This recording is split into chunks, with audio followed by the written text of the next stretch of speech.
Hello दोस्तों, आइए जानते हैं 5G स्मार्टफोन की डिमांड आखिर इतनी क्यों बढ़ रही है। बीते माह देश में बिका हर तीसरा फ़ोन 5G था। देश में 60 करोड़ स्मार्टफोन यूज़र हैं। इसमें अभी 5G की हिस्सेदारी 8% से ज़्यादा है।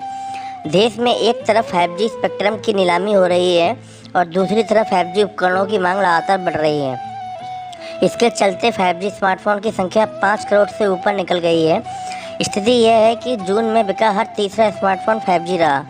डेटा एजेंसी काउंटरपॉइंट रिसर्च की एक रिपोर्ट के मुताबिक जून तिमाही के दौरान जितने स्मार्टफोन बिके उनमें 5G फ़ोन की हिस्सेदारी बढ़कर 30% हो गई है, जो अब तक का सबसे अधिक है।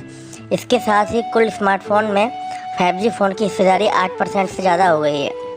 रिसर्च के आंकड़े बताते हैं कि दुनिया भर में बीती तिमाही स्मार्टफोन की बिक्री 9% घटी है, लेकिन भारत में यह सालाना आधार पर 9% बढ़ी है।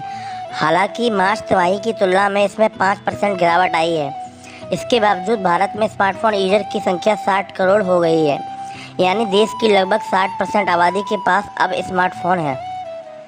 काउंटर पॉइंट के सीनियर रिसर्च एनालिस्ट प्राचीर सिंह ने कहा है कि स्मार्टफोन की बिक्री बढ़ने की मुख्य वजह बीते साल समान तिमाही में लॉकडाउन के कारण बिक्री में कमी है। वहीं मई जून में डिमांड घटी है, जिसके कारण मार्केट में 10 सप्ताह से अधिक का स्टॉक जमा हो गया है, जो सामान्य से लगभग दोगुना है। त्यौहार से पहले स्टॉक क्लियर करने के लिए ब्रांड लुभावने ऑफर दे रहे हैं। महंगे स्मार्टफोन की बिक्री में हो रहा है इजाफा। काउंटर पॉइंट की रिसर्च एनालिस्ट शिल्पी जैन ने बताया कि भारत में स्मार्टफोन का औसतन बिक्री मूल्य यानी ASP बढ़ रहा है। जून तिमाही में इसमें सालाना 10% की बढ़ोतरी देखने को मिली है। 20,000 रुपये से ऊपर के मोबाइल फ़ोन की कुल बिक्री में हिस्सेदारी बढ़कर 22% से अधिक हो गई है, जो अब तक का सबसे ऊंचा स्तर है।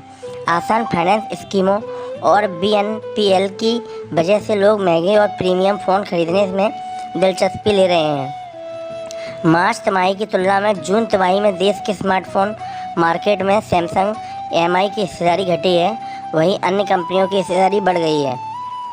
भारत में एप्पल की आय दोगुनी हुई। जून तिमाही के दौरान भारतीय बाजार में एप्पल की आय लगभग दोगुनी हो गई है। एप्पल के CEO टिम कुक ने कहा कि अमेरिका, यूरोप और एशिया प्रशांत के अलावा विकसित और उभरते बाज़ारों में जून तिमाही के नतीजे अच्छे रहे। इस दौरान भारतीय बाजार से आय लगभग दोगुनी हो गई है। जून तिमाही में एप्पल की कुल आमदनी 2% बढ़कर 6.5 लाख करोड़ रुपए हो गई है। भारतीय स्मार्टफोन मार्केट में कंपनियों की हिस्सेदारी। कंपनी सैमसंग जनवरी से मार्च में 70% और अप्रैल से जून में 16% यानी 1% घटा।